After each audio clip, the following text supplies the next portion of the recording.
سلام دوستان، امیدوارم حال دلتون عالی باشه و سرشار از سلامتی. به کانال دکتر انرژی خوش اومدید دوستان عزیزم. میخوایم تو این ویدیو 7 علائم بسیار مهم و هشدار دهنده و زنگ خطر رو براتون توضیح بدیم که قبل از اینکه خدای نکرده سرطان روده کولورکتال سراغمون بیاد متوجه بشیم. عرض کنم خدمتتون که دوستان اگه تا به حال عضو کانال ما نشدید لطفا سابسکرایب و لایک فراموش نشه تا ویدیوهای بعدی و آموزش‌های بعدی ما رو از دست ندید و کمک کنید که افراد بیشتر این ویدیو رو ببینن و ازش استفاده کنند. ببینید من الان حدود 5 سال بنده سرطان روده همون رکتوم رو گرفتم و تجربیات فوق العاده مهمی دارم چون خودم تجربه کردم. ببینید شما الان مثلا دکتر میرید از تجربیات شما استفاده میکنن که مثلا همون اول میپرسه که چی شد، چجوری گرفتی، علائمش چی بود و این ما علائم همینجوری بهتون میگم و انشاءالله که شما هم از این استفاده کنید. خب بریم سراغ علائم. اولیش یبوست و اسهاله. ببینید یبوست این نیستش که شما مثلا یه روز یبوست بگیرید تا 5 ماه هیچ مشکلی، 2 روز 3 روز یبوست بگیرید در ماه بعد هیچ مشکلی نداشته باشید. ما حرفمون اینجاست که یعنی تغییر در عادات روده. یعنی چی؟ یعنی ما الان حدود حالا 30 40 حالا 50 هر چند سالمون هستش ما تا به حال همچین مشکلی بر نخوردیم که الان حدود 2 ماه ما مثلا هر یه هفته در میون 5 روز 6 روز شما کلا یبوست میگیریم، بعد یه چیزایی استفاده میکنیم این یبوست پشتبندش میشه اسهال. الان چند ماهی هستش که یا یبوست یا اسهال، یعنی رودمون به درستی کار نمیکنه. یه دفعه 5 روز یا 10 روز مثلا اسهال میگیریم، میریم دکتر با داروها استفاده میکنیم، دوباره یه مقدار یه چند روزی خوب میشه، دوباره یبوست شروع میشه. خب دوستان ببینید عرض کنم خدمتتون که همیشه میگم پیشگیری بهتر از درمان است. یعنی من این صحبتایی که عرض کنم خدمتتون میخوام بگم که شما قبل از اینکه سرطان بگیرید خدای نکرده پیشگیری کنید. چرا زندگیتون خدای نکرده به مشکل بر بخوره، هم خودتون هم خانواده‌تون آزار اذیت بکشن. واقعا روده من خودم داشتم، واقعا خیلی سخت، اذیت میکنه آدمو شمیدن، نه که 5 سال متعدد پشت سر هم زمین. ببینید من من 3 بار عمل کردم، یه روده خیلی سرسری میگرفتم تا الان اصلا توجه نمیکردم، میرفتم یه سال بعد دوباره میدیدم متاستاز شده. یعنی چی؟ یعنی دوباره زده یه گوشه اونجا پاکسازی شده، زده یه جای دیگه هم دوباره درگیر کرده. عرض کنم خدمتتون که دوستان عزیزم ببین شما وقتی که زمانی که این علائم رو دارید حتما ازتون خواهش می‌کنم به پزشک مراجعه کنید تا ازتون CBC خون بگیرن ببینن آیا شما کمخونی دارید یا نه. ببینید در ابتدا یه پولیپ در دیواره داخلی روده بزرگ انسان تشکیل میشه، یه پولیپ یه غده. خب که این پولیپ یه برجستگی کوچیک و مخاطی است که سرطان نبوده، همون اولش سرطانی نیستش که.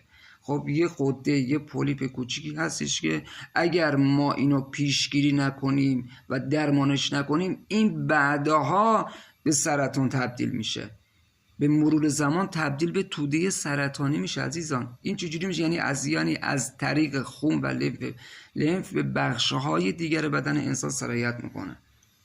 اون موقع است که ما به مشکل برمیخوریم و اون موقع است که میگن در این حالت میگن که بله سرطان بدخیمه و متاستاز شده، یعنی جای دیگه هم زده. و این که دوستان به دقت گوش کنید و از تجربیات بنده استفاده کنید. در مورد یبوست اسهال که گفتم یعنی تغییر در عادات، این که یه دفعه چند ماهی هستش که شما به مشکل برخوردید یا یه چند روز یبوست داری یا اسهال، یعنی به راحتی رودتون کار نمیکنه. و گزینه دوم این هستش که خون در مدفوع، یعنی چه به صورت قرمز روشن چه به صورت تیره و یا به صورت مخفی که با آزمایش اون تشخیص میدن که مخفیه توی مدفوعتون. این هم خیلی مهمه تو علائمش. اما همیشه این نشان دهنده بیماری جدی مانند سرطان نیستش. برای شما سوال پیش میاد که مثلا خب مدفوع ما خب خونی بوده، خب از کجا بفهمم که این سرطانی هست یا نه؟ بعضی موقع میبینید بله، بعضی موقع میبینید خب این احتمال داره بواسیر یا همون هموروئید باشه. ببین بواسیر و هموروئید معلوم میکنه. یه ذره خیلی عذرخواهی میکنم از حفره مقعد شما میزنه بیرون و این هموروئید بله اونم باید درمان بشه. اذیت میشید و نذارید که بیشتر، چون کثیف میشه اذیت میشید دیگه به هر حال. و اینکه خیلی میخواستم اینو عرض کنم خدمتتون که شما اصلا خجالت نباید بکشید. بعضی اصلا خجالت میکشن میگن با چجوری بریم دکتر بگیم هموروئید داریم یا مثلا یبوست و اسهال داریم، این مشکل داریم، خب یا مثلا خون در مدفوع داریم، ما رومون نمیشه. نه، ببینید زندگیتون خیلی مهمتر از این حرفاست.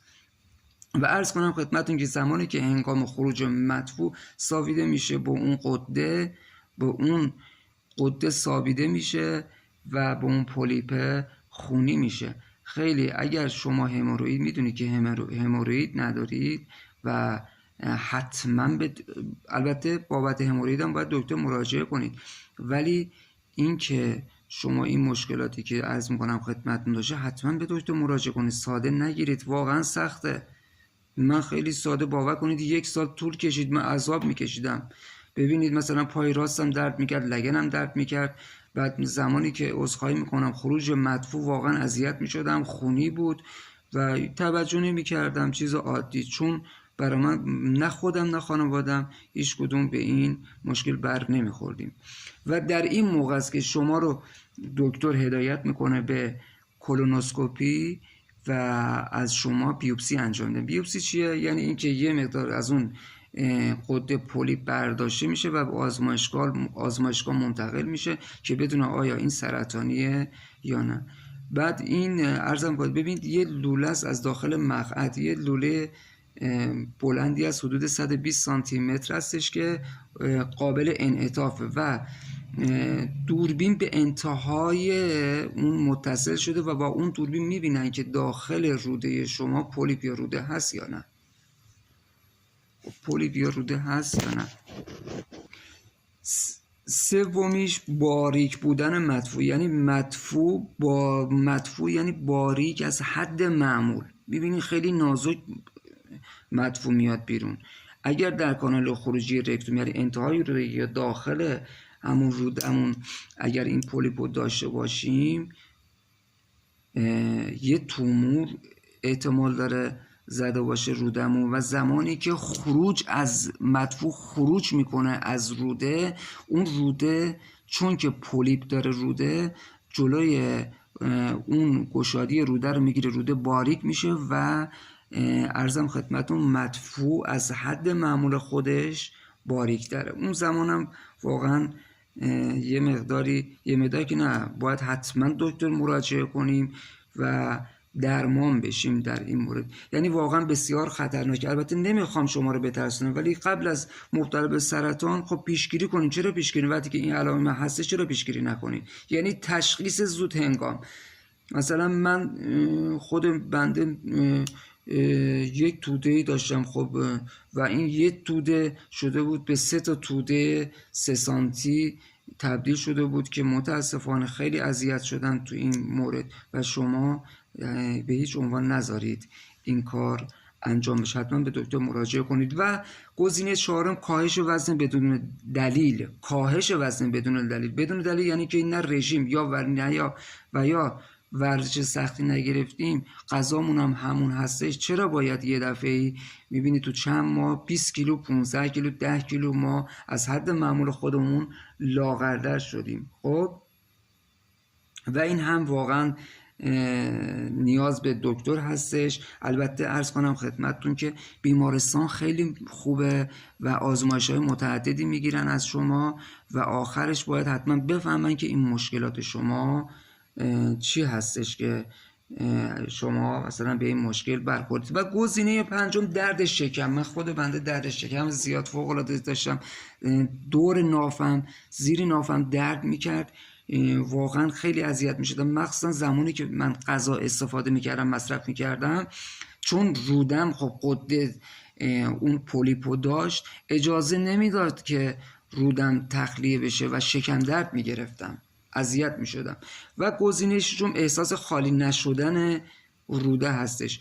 ببینید دوستان، چون اون پولیپ داخل روده هستش، شما یه مقدار مدفون میکنید میاد بیرون، بعد اون پولیپ جلوی رودمون رو میگیره، نمیذاره به اندازه کامل رودمون تخلیه بشه و به راحتی رودمون پاکسازی بشه و اذیت نشیم. ببینید دوستان، بذار عرض کنم، زمانی که شما یبوست میگیرید میرید مثلا عطاری یا جای دیگه، خود من این کارو کردم، میرفتم عطاری، نمیخوام شما این کارو بکنید میرفتم حلیل سیاه میگرفتم، آسیاب میکردم با یه مقدار ارزم خدمتتون برگ سنا آسیاب درست میکردم، آب جوش درست میکردم، 2 روز خوب میشدم، باز بعد 2 روز به اسهال میگرفتم و یبوست، اسهال، یبوست، دل درد، پا درد، بالاخره پای سمت راستم درد میکرد، لگنم درد میکرد، بعد مدفون خونی بود. اینا من از تجربیات خودم این 7 علائم هشدار دهنده رو براتون بیان کردم که انشالله شما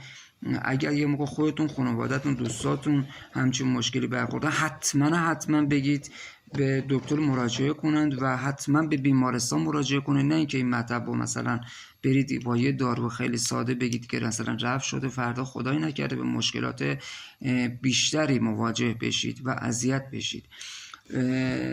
و عرضم خدمتتون که دوستان، ویدیوهای بعدی در مورد غذا و در مورد خیلی چیزهای دیگه میخوایم با هم دیگه صحبت کنیم و لطفاً سابسکرایب و لایک رو فراموش نکنید و با هم متحد باشیم، مشترک باشیم با هم دیگه.